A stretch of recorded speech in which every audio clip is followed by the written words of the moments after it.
bem-vindos ao canal Hora de Investir. É com muita alegria que hoje vamos partilhar com vocês o nosso segundo aporte de junho de 2023, dando continuidade na construção da nossa renda e patrimônio. Aqui nós vamos mostrar de forma aberta os nossos passos em investimento, visando contribuir com você que está do outro lado da tela, na sua jornada investidora.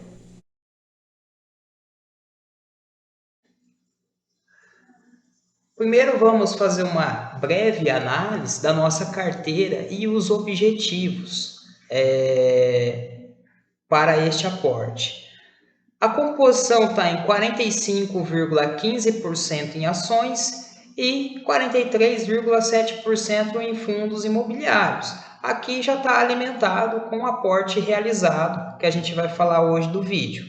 Então, queremos levar meio a meio a quantidade de fundos imobiliários e ações. Então, os FIIs estão para trás na carteira e, aos poucos, ir compondo a reserva de oportunidade e compondo também a reserva de emergência, tá? Conforme as ações e os fundos imobiliários ficarem caros, a gente vai migrando aí, compondo essas outras duas frentes da renda fixa.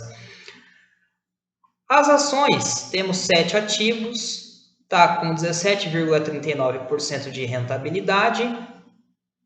Os fundos imobiliários, temos 4 ativos. Esses ativos são ativos de papéis, fundos imobiliários de papéis. A rentabilidade está menos 12,43%. Então, os fundos imobiliários na carteira estão para trás. E foi essa a classe de ativo escolhida para investir nesse aporte. O racional desse aporte, ele dá-se em relação ao IFIX.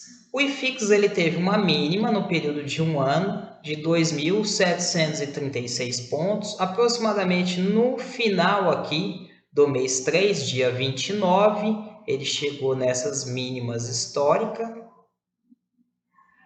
Depois iniciou-se uma retomada no IFIX, chegando a hoje 3.046 pontos.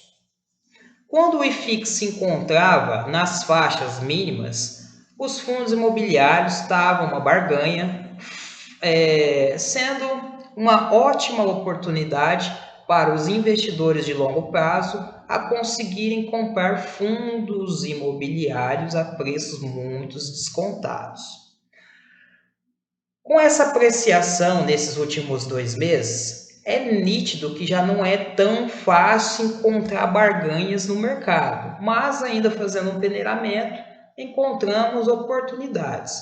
Acredito que essa apreciação nesses últimos 2 meses vem devido ao otimismo da expectativa de já no mês de agosto ter uma redução da taxa Selic, juntamente com a inflação vindo abaixo do esperado, e a gente tendo aí um aumento relevante no PIB do Brasil.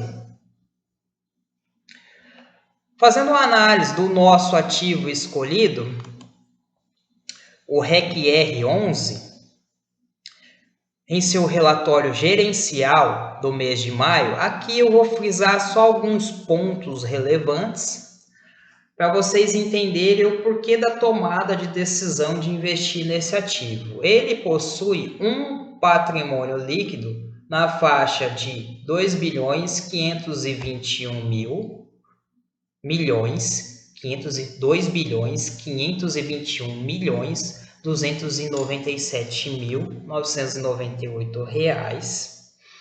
O seu valor de mercado está na faixa de 2 bilhões 301.216.800 reais. Então, ele vem sendo negociado abaixo do seu valor de patrimônio líquido. O seu valor de cota padrão estaria em R$ 95,35 por cota, para ele estar negociando a preços de valor patrimonial de 1. E hoje ele vem sendo negociado na faixa de R$ 87,03 por cota. Esse no fechamento do relatório, mas o nosso preço de compra ele foi ainda menor que este. Tem taxas de administração de 0,20% ao ano, consultoria 1% ao ano sobre patrimônio líquido e taxa de performance não há. Aqui fala um pouco do resultado do mês, o resultado dos últimos 12 meses, desde o IPO, as alocações, liquidações que tiveram e algumas novações.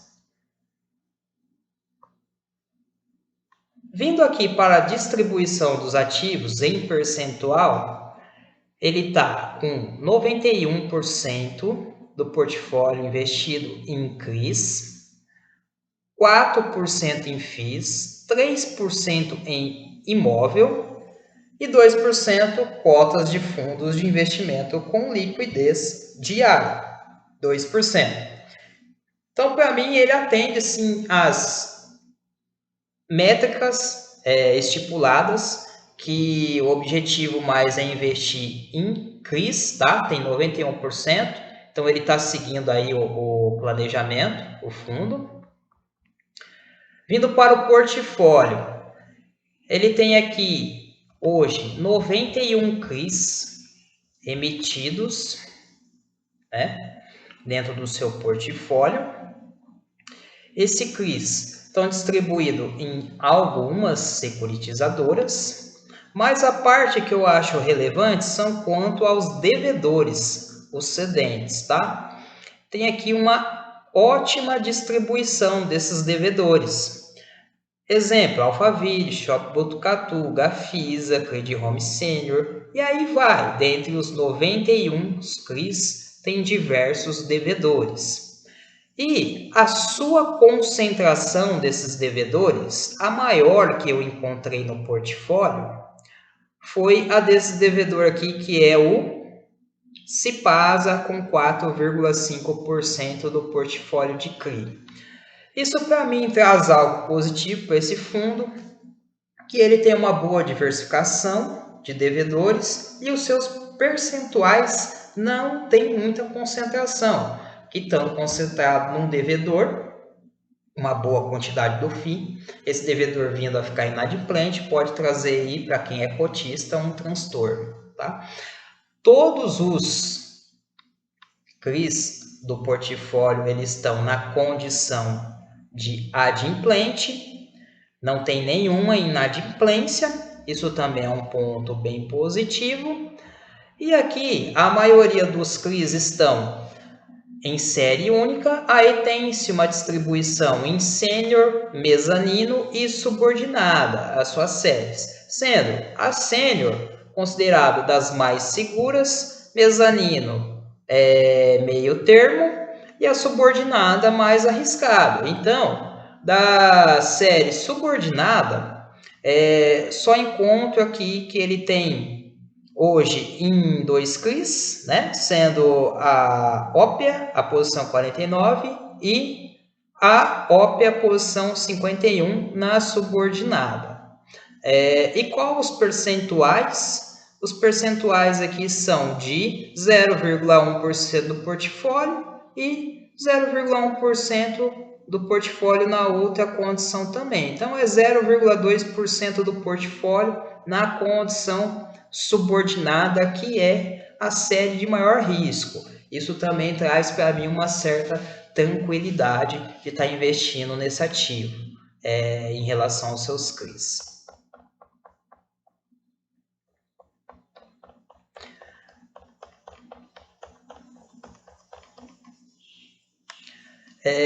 Distribuição dos CRIs por indexador. Os fundos imobiliários de papéis, eles têm geralmente uma metodologia de trabalho em cima do IGPM, CDI e IPCA. A gestão ativa do fundo, geralmente ele diversifica os investimentos do portfólio nessas classes de ativo. Só que lógico que em alguns momentos do mercado eles tendenciam uma concentração maior, tá? em um tipo desses indexadores que eles calculam que pode trazer um melhor retorno para o fundo. Geralmente também esses indexadores vêm atrelado a mais um fator fixo ali, vamos dizer 3%, IPCA mais 3%, CDI mais 3%, né, IGPM mais 3%, né?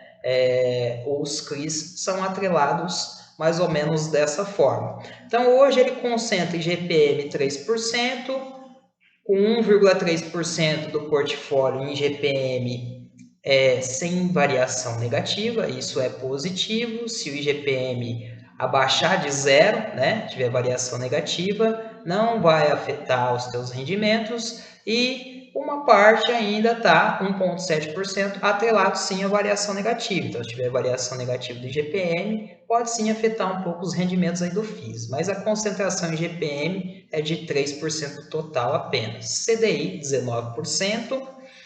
IPCA sem variação negativa tem 30%, ponto positivo, e IPCA 46%, esse daqui tem a variação negativa. Então se IPCA abaixar de zero, pode sim afetar os rendimentos do FII, tá? Isso ocorreu no começo do ano, a gente teve ali um período de IPCA negativo, por isso que uma parte dos rendimentos do REC-R do começo desse ano, os rendimentos mensais veio um pouco mais baixo.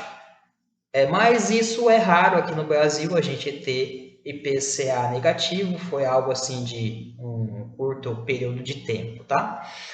Ele também tem a distribuição por tipo de risco, tá? Corporativo em 65% e pulverizado 35%. Tipo de risco e segmento do devedor cedente. Vamos aqui para o segmento do devedor cedente, que eu acho que é importante isso daqui também.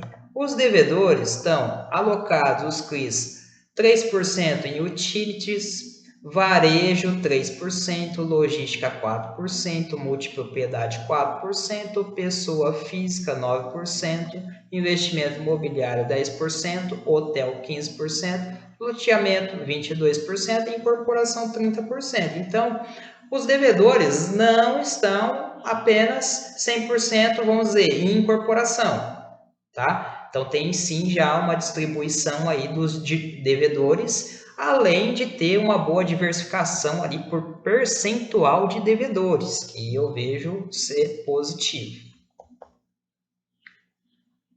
Distribuição por securitizadora.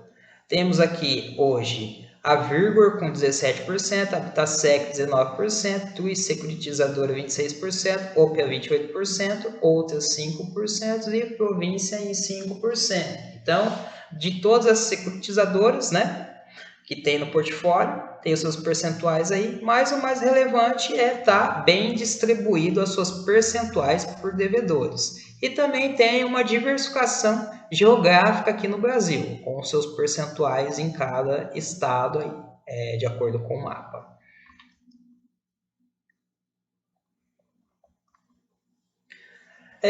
Analisando um pouco da rentabilidade total do cotistas versus outros investimentos, tá?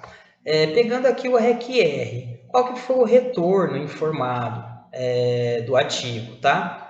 Desde quando ele iniciou as suas negociações na bolsa, depois da captação. Ele é um fundo com base 100, né?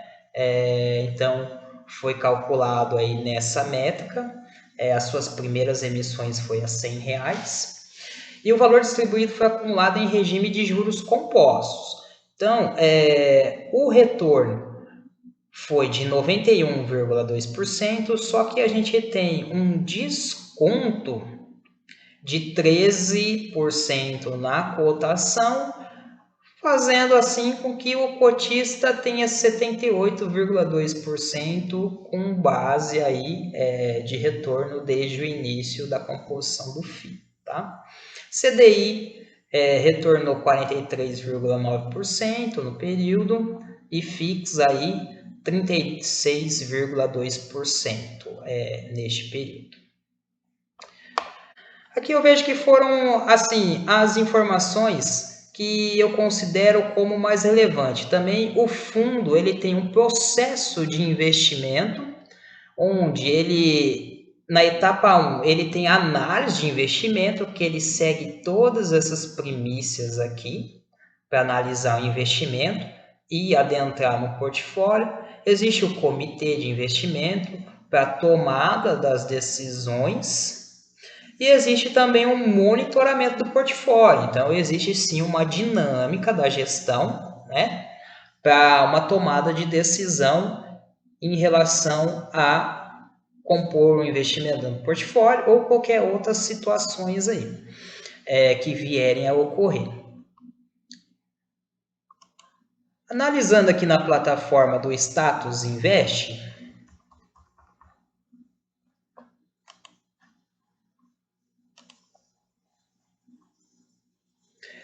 é nítido que o fundo já vem com mais de 5 anos de negociação no mercado. Nós não investimos em fundos imobiliários com menos de 3 anos no mercado, porque 3 anos acredito que já começa a ter um histórico ali, já tem como a gente fazer uma análise mais profunda mesmo, se está atendendo a ideia proposta inicial do fundo, né, a gestão. E aí, com base já em alguns ocorridos, alguns acontecimentos, você consegue tomar uma decisão de você encarteirar o fundo ou não. Então, a gente só investe em fundos que têm, no mínimo, 3 anos de históricos de negociação no mercado. O REC-R, ele iniciou no finzinho de 2017, né? Já tendo aí histórico cheio de dividendos a partir do ano de 2018. Tá, e qual que foi o nosso aporte? Quanto que a gente aportou nesse fundo imobiliário? Primeiro, eu peço a gentileza de você se inscrever no canal e contribuir com a gente para o crescimento. Aqui a gente vai mostrar a nossa carteira de forma pública, na pele. O investimento neste aporte foi de R$ 2.133,25.